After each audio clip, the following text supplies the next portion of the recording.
This is the Canon Powershot S100. It comes from Canon's premium S line of compact cameras. This used to be the photographer's backup camera, right? If you were a professional photographer and you were shooting weddings all weekend and you were absolutely tired of holding your DSLR, you would relax with one of these. These were really popular in the age before smartphones, or at least before smartphones got really good at photography. And these days, I believe the Canon S100 and cameras like it are the cheapest compact camera that's still worth buying. I'll go into why that is, and I'll also walk you through the good, the bad of this camera.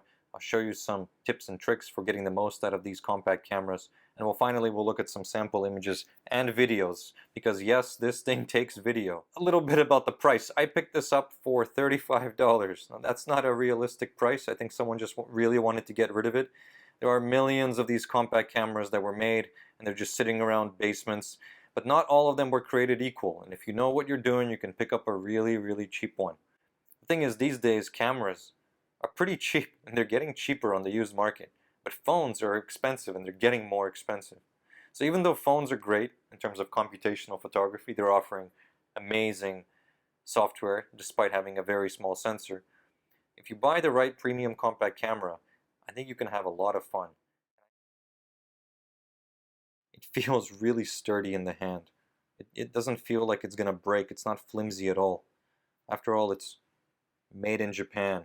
Okay, it's got a regular tripod socket, no hot shoe, but that's all you need. You have a thumb grip here and a little grip for your forefingers here.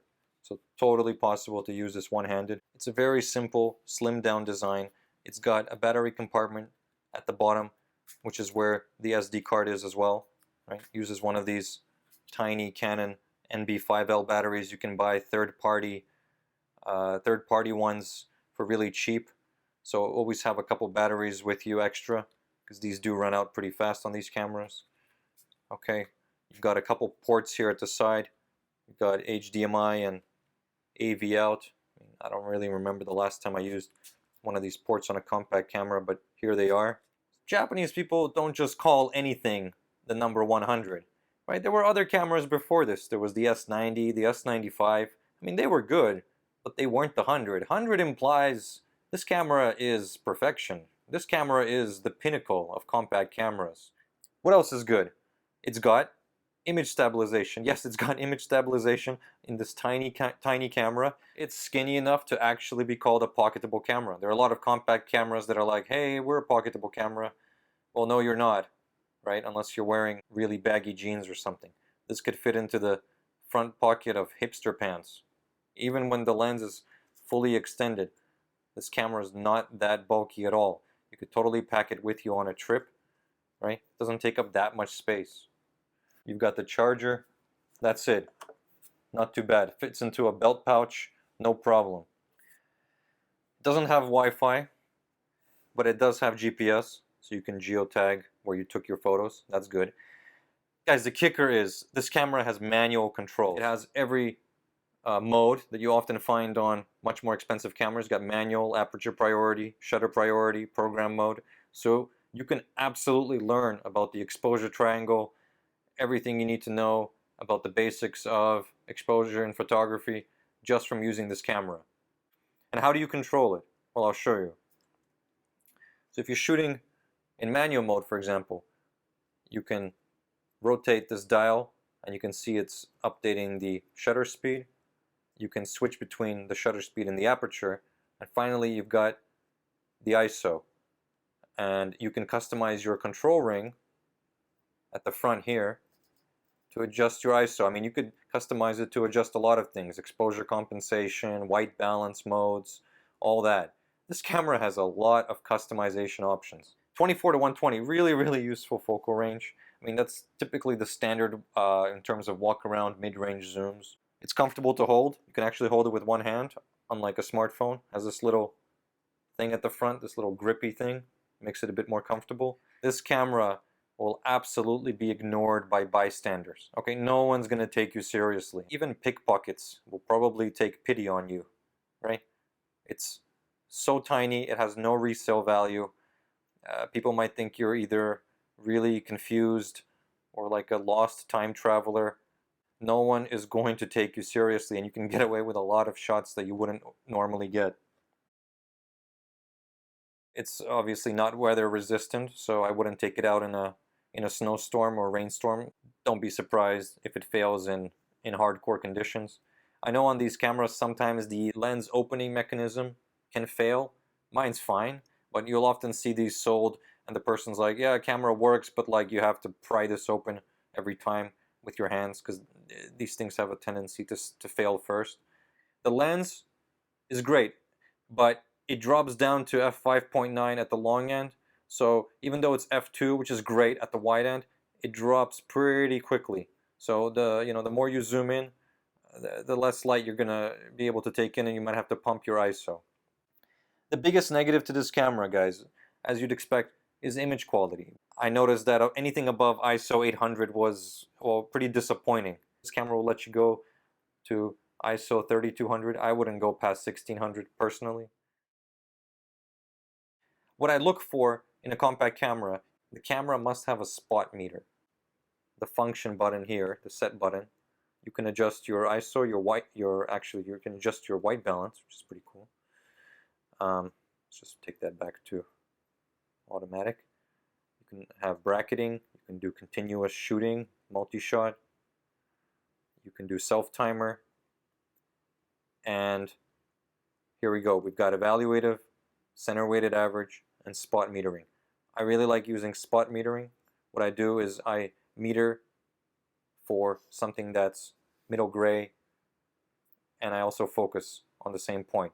So my spot meter and my focus point are both in the center.